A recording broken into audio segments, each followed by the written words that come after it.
안녕하십니까. 누리PD입니다. 자, 윤석열 대통령이 체포 되던 날, 자진 출두 형식이지만 어쨌거나 체포라고 이제 볼 수 있겠죠. 자, 정말 묘한 인연인 것 같습니다.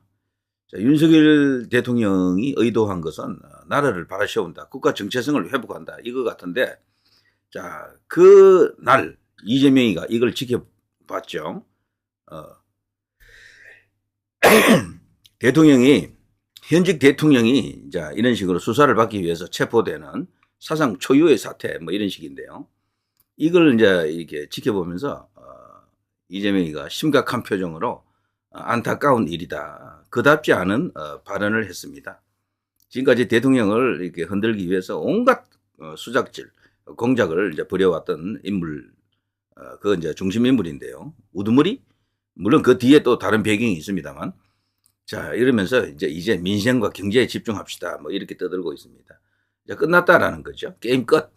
이제 구속, 그리고 헌재에서 인용, 그리고 조기 대선, 나 대통령. 자, 이런 개꿈을 꾸고 있는 거죠. 근데 제가 일단요, 이야기 들어가기 전에 이재명은 안 될 것 같아요.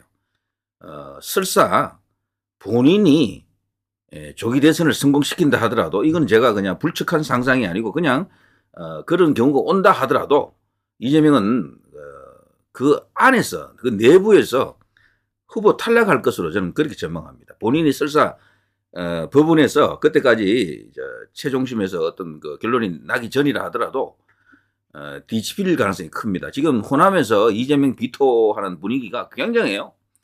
그래서 이걸 알고 있는 이재명 도전자들, 이재명의 자리를 위협하는 거기 내부의 선수들이 몇 있잖아요. 이들에게, 그들 중에 2위 주자에게 그 후보 자리가 갈 가능성이 굉장히 커졌어요, 제가 볼 때는. 그래서 이재명은 죽 써 개 준다라는 그런 상황이 될 겁니다. 그리고 본인은 죽을 써가지고 개들에게 던져주고, 거기 이제 자기 도전자들이 있잖아요, 민주당에. 자기는 이제 깜빵으로 간다, 이런 시나리오가 지금 기다리고 있다, 이런 생각이 듭니다. 지금 한가하게 이제 민생 챙깁시다, 경제 집중합시다, 이러고 있을 상황이 아닐 텐데, 이 사람도 사실은 벼랑 끝에 서 있어요, 이재명도. 자, 이재명답지 않은 소리 하지 말고 너다운 소리를 해라, 라고 하고 싶습니다. 자, 이재명이가 지금 윤 대통령과 사실은 뭐랄까요, 시소 게임 하는 것처럼 한쪽이 올라가면 한쪽이 내려가는 그 관계죠. 반비례 관계인데요. 묘한 인연입니다. 대통령이 이렇게 되는 날, 공수처로 수사 받으러 가던 날 이재명에게 이런 날벼락 같은 마른 하늘에 날벼락이 쳤습니다. 이재명이 지금 재판 받고 있는데 너무 많지만 그중에서도 가장 위험한 재판, 이재명 본인이 가장 무서워하는 재판이 바로 공직선거법이죠. 요거는요, 1심 지금 선고가 났잖아요. 그때 벌써 징역 1년에 집행유예 2년 아닙니까? 굉장히 무겁게 나왔어요. 100만 원 이상만 나와도 되는데 그 판사, 당시 제가 이름을 잊어버렸습니다만 정말 영웅입니다. 요즘 이 썩은 법원 안에서도 그런 어떤 의인이 있었다라고 생각하니까 정말 가슴이 뭉클해집니다. 자, 그 판사가 징역 1년, 집행유예 2년을 때렸다고요. 그거는 완전히 이재명을 붕괴시키는 일대 사건이었었죠. 저렇게 되면 그게 이제 최종적으로 확정이 돼버리면은 이재명이 그동안 구축해온 모든 모래성이 한 방에 다 무너지고요. 자기가 갖고 있는 권력 다 이렇게 무장해제당하고 그냥 끝장납니다. 대선 출마를 못하는 것이고, 그러면 게임 끝이죠. 그러면 이재명 주변에 지금 붙어 있는 그 모든 조직, 모든 어떤 그 분합이들이 다 떠납니다. 대선에 출마도 못하는 이재명이 정치의 중심에 있을 수도 없고, 권력을 유지할 수도 없고, 영향력이 살아있을 수가 없습니다.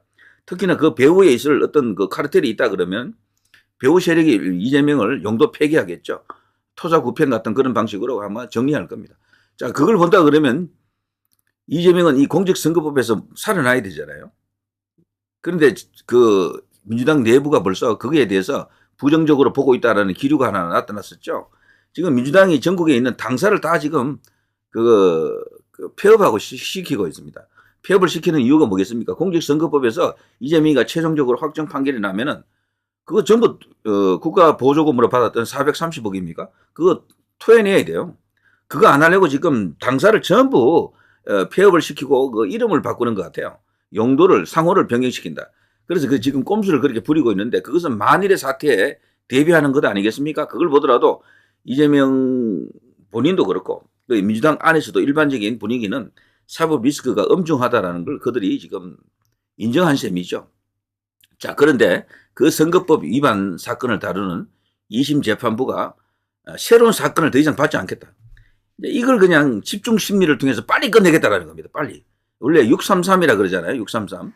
1심 6개월, 2심 3개월, 그리고 최종심 3개월 이렇게 되어 있는데 그걸 통해서 이재명을 빨리 이제 끝내겠다라는 그런 의미의 이제 다름 아닙니다.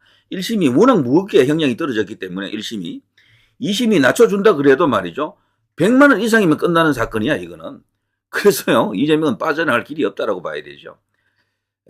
법적으로 2월 내로 이제 선고를 해야 됩니다. 그래서 지금 2월 선고가 있고 그리고 또 바로 대법원으로 가게 되면은 3, 4, 5, 5월 가기 전에 이재명은 완전히 정치 생명이 끝날 수가 있는 거죠. 그래서 대통령이 시간 끌기 전략을 지금 펼치고 있는데요. 원래 이 탄핵 재판은 6개월까지도 이렇게 갈 수가 있거든요.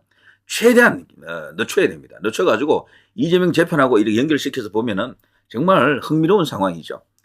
자, 서울고등법원이 3월 12일까지 새로운 사건을 배당 안 받는다. 이걸 이제 이 조의대 그리고 법원 행정처에서 이거 전격적으로 결정했습니다. 놀라운 일입니다. 이거는 지금 권력을 마치 이제 국회가 다 쥐고 있는 것처럼 그 권력의 중심에 이재명이 있는 것처럼 보일 겁니다. 그런데 대법원은 역시 대법원입니다. 최근에 보면 조국도 결국 감옥 갔고 송영길이도 감옥 갔었죠. 자, 이재명 너도 들어와라는 상황입니다. 이게 들어와 이런 상황이죠. 이재명은 좌우지간 하나만 무너지면 다 무너집니다. 이번에 이 공직선거법으로 인해서 모든 이재명의 기득권이 뿌리 뽑히고 정치 생명이 이제 중지될 가능성이 굉장히 커졌다라고 볼 수 있죠. 지금 현재는 윤 대통령이 다소 코너에 몰린 것 같지만 반전이 일어납니다. 이재명이 붕괴되면서 완전히 지각 변동이 터진다라고 생각하는데요. 자, 아무튼 재판 속도 엄청나게 빨라질 것 같고 대선 출마 여부와 관련해서 굉장히 관심이 이제 모아지죠. 자, 이재명에게 지금 펼쳐진 여러 가지 그 미래 환경은요. 조기 대선이라고 하더라도 본인이 못 나갈 수도 있어요. 자칫하면은 후보가 못 될 수도 있고. 그런데 그 조기 대선이 아니고 윤 대통령이 승리하면서 이재명 혼자만 완전히 그냥 낙동강 오리알 나가리 될 수도 있습니다. 대통령 직무 복귀하고 말이죠.